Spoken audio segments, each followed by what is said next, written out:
Okay,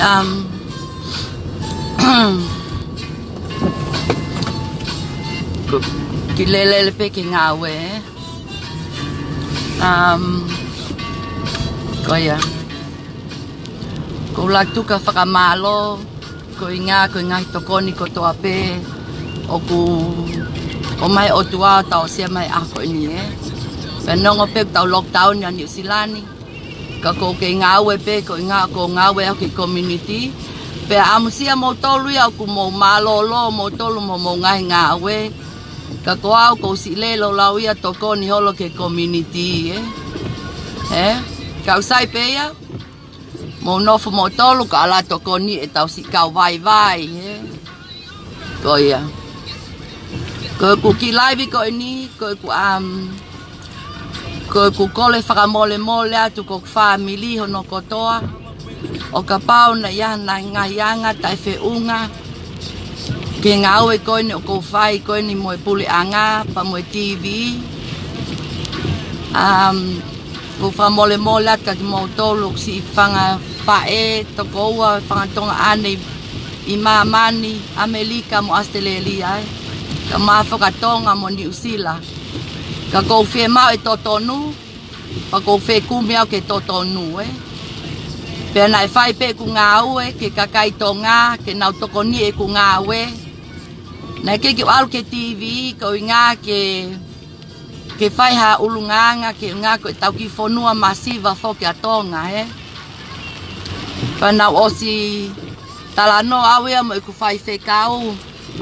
Pau ne popo i mai pe ku ngā ue koe no ko whai, ko whakamaloat ka te koe vai koloa. Ngai lotu ko toa pe na ke whai mai ka te au aneu. Ke o mai kau ha te ata mai, ma te loto toa ke ngā ue koe ni ke ukuna hangahi Ko whakamole mole atu ke kakai o ku nau ke i mawai pe ta e mahi no Ke ngā ue koe no ko whai. Mama mo ata mai ke ngai li paanga koe ni koe he urupe ai tongi tupe me Amerika he whonga he perimeni ko kukulupu o tahavalu pa ko kulupu ai tongi tupe tene kamata leva ai tau palokalama ke perimeni e toe kulupe tahafitu ke tu atu ki mamani ke mausio mai ke kakai ko ya. Tau alo e totonu mo e whaunga e totonu mo e leo ai kakai. Ke tuko mo popoi ai kaka. Pea tuku ho mo popoi ai kakai kona o kei whai e mui he kakai kaka. Ka mo whai hanga ue o kutau. Mo e lotu koena o tau whai he aho kotoa pe.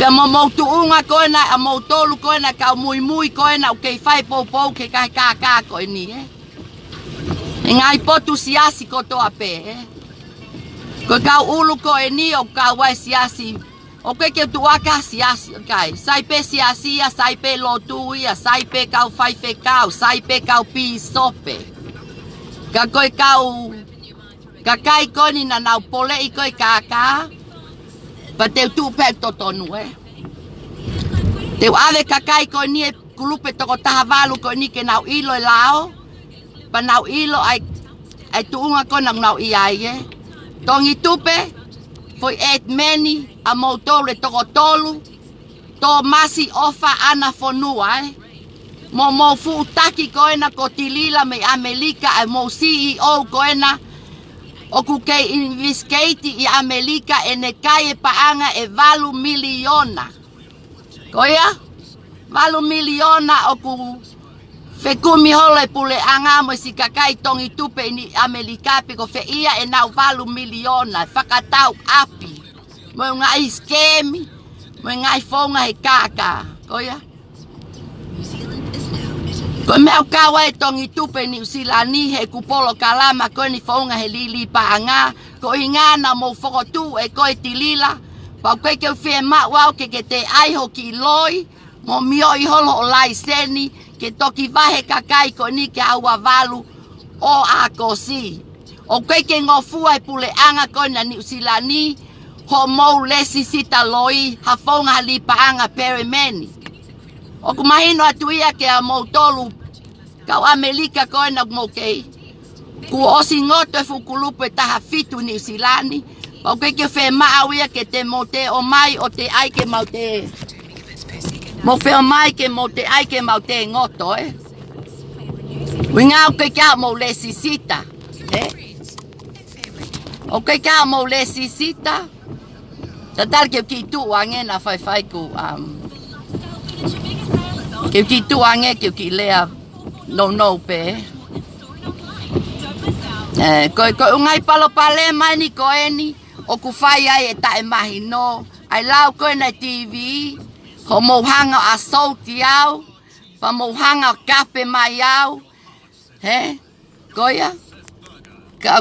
Ke tau te lau tau tolu Mo tau pepe tau ki osi leva Osi leva. Pa kou whakamalo atu ke leti o i kau haa moa. E nau white tokoni mai ka kau. Whakamalo atu ke leti o ato ngā. E nau whie mau hoku le o Ka kai tonga New Zealand o kumou kei tangutu koe na o mou tali vahe. Ko piane mafile ona ko stohi mai e keike mo te vahe kulupu akalia moi ofa. Ku osli tau veli mai koe piane mafileo.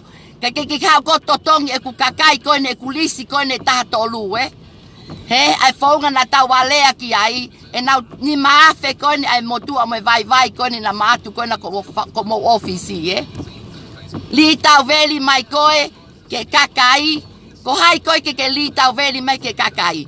Hau o lea mai ho ngutu, o whakamole mole mai ke kakai o ke te lava vahe nau tolu.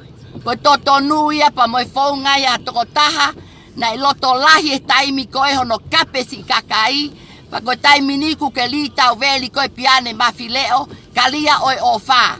Kulupu a piane mafileo, koe kulupu ia glisi koe fika, taha, ua tolu, fika tolu a piane mafileo he kulisi, kalia oi ofa. No fo leva koe piane koe kufo i diusi koe hoko mai ose tongi tupe koe ni. Te ke hoko leva koe pa mo mele hea, pa mo liwa manu, pa mo i kalia moi ofa, pa mo i beautiful flower Sei la peti Hoko mai koe ke kulisi pa te tau alupe ke kulisi. O tau alupe TV pa mo i whaunga i komresi. Ke unga ke mo wo o tali ui. I fale he komresi, ke mo tala ho mo totonu, pa kapau mo whe mau ke tau o hopo, ko atape, pa ke te kumiloe awia, he kuhanga pe pule anga ia popo e ngau e kono whai Koia? Ke te kumiloe awia, ke te kumi, ko mea kou kumi, ko leo ai kakai, pa mo i kakai ke mo lea mai ho mo ngahi leo, te mo sio leva ke toko wha leva ai fiafi, te nau lea to nau ngahi loe ai whaunga nei whaeli paanga koe ni, pa moe whaunga nei mamahia o au sia e nau ki whaamili, pa moe kakai viktemi, koe toko taha e lea atu me tongi tupe, e ne mole e ne ni maafe. Nai hanga e ofa o to o me iai, koia? Tau osi leva heni ko ala ngā ue, tau toksio leva he niusi, I o mo shea atu leva ki laivi koe ni. Pea mo sio pe TV, pa mo pou mai ke ngai mea koe nau kou le atu me TV, pa mo si kakai koe nau whe maho nau leo, pa mo i kakai koe nau ku mo i kei tali wahe, mo i mai tae mahi no, mo os ilok api no whaanga, mo mea mai ke tau tala noa pa o te wha kape, pa o te wha mea mai ka te au he ahoni O whatka mo tolu, pa tu oe tuke lotu, malau pito.